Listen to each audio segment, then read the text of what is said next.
sikap penyesalan. Karena dosa membuat kita terluka, oleh karena itu kita memerlukan pertobatan dan pemulihan supaya kita mengalami kesembuhan.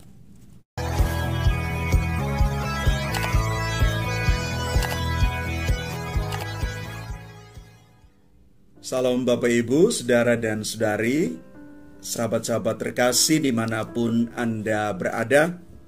Selamat hari Minggu untuk kita sekalian. Hari ini kita memasuki hari Minggu biasa yang ke-26. Dan permenungan kita hari ini diambil dari Injil Matius bab 21 ayat 28 sampai dengan 32. Tetapi apakah pendapatmu tentang ini? Seorang mempunyai 2 anak laki-laki. Ia pergi kepada anak yang sulung dan berkata, "Anakku, pergi dan bekerjalah hari ini dalam kebun anggur." Jawab anak itu, "Baik, Bapa," tetapi ia tidak pergi. Lalu orang itu pergi kepada anak yang kedua dan berkata demikian juga. Dan anak itu menjawab, "Aku tidak mau." Tetapi kemudian ia menyesal, lalu pergi juga. Siapakah di antara kedua orang itu yang melakukan kehendak ayahnya?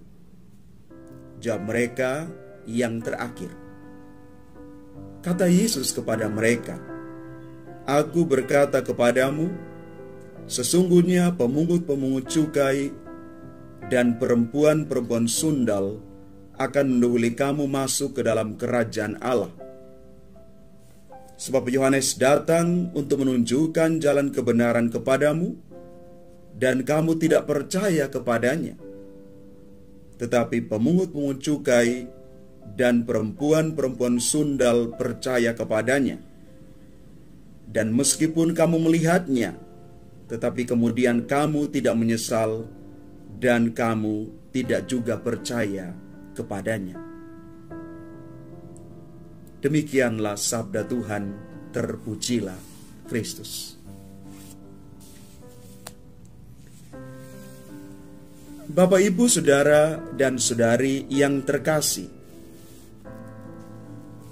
dari bacaan Injil hari ini, di antara 2 orang anak yang diceritakan di dalam Injil, terdapat perbedaan yang mencolok. Bukan soal si anak sulung mendapat perintah pertama dan menyusul anak kedua, melainkan lebih mendasar dari itu. Kedua anak itu memiliki kesamaan hal ketidakjujuran, dan karena itu sama-sama bersalah terhadap ayah mereka.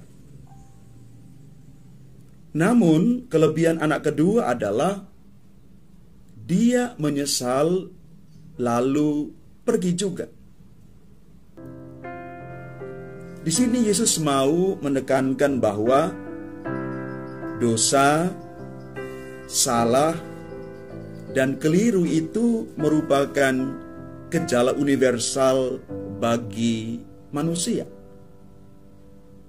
Manusia adalah makhluk berdosa.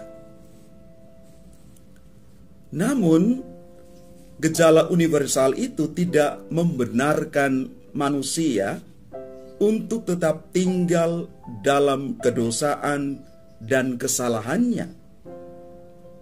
Yang benar adalah menyesal sesudah berbuat dosa.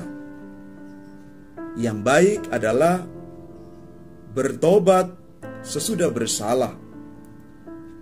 Dan yang tepat ialah berubah sesudah keliru.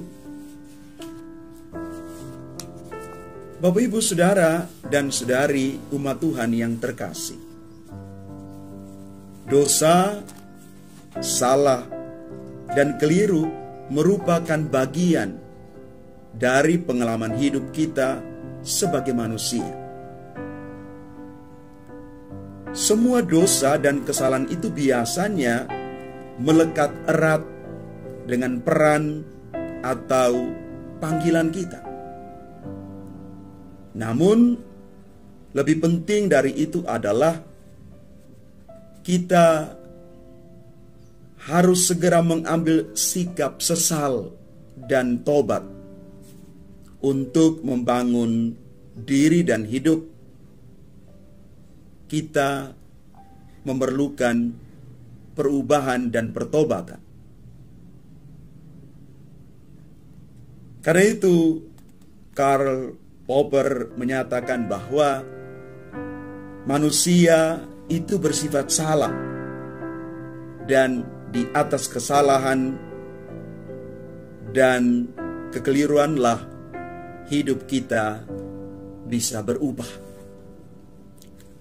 Maka kalau kita merenungkan bacaan Injil hari ini, kita mau mengambil makna di balik perjalanan rohani kita, terlebih mengambil sikap tobat dan transformasi diri serta hidup. Ada 3 tahap kalau kita mau melakukan perubahan pertobatan dalam hidup kita. Yang pertama, kita belajar untuk mendengarkan suara Tuhan lewat sabda juga sakramen yang kita rayakan. Sabda Tuhan bisa mengubah kita asal kita menajamkan indera pendengaran kita. Yang kedua, percaya kepada Tuhan bahwa Tuhan mampu memberikan kepada kita keselamatan. Dan yang terakhir, sikap penyesalan. Karena dosa membuat kita terluka, oleh karena itu kita memerlukan pertobatan dan pemulihan supaya kita mengalami kesembuhan. Pertobatan dan transformasi hidup dan diri membuat hidup dan diri kita semakin berkualitas dan bermartabat.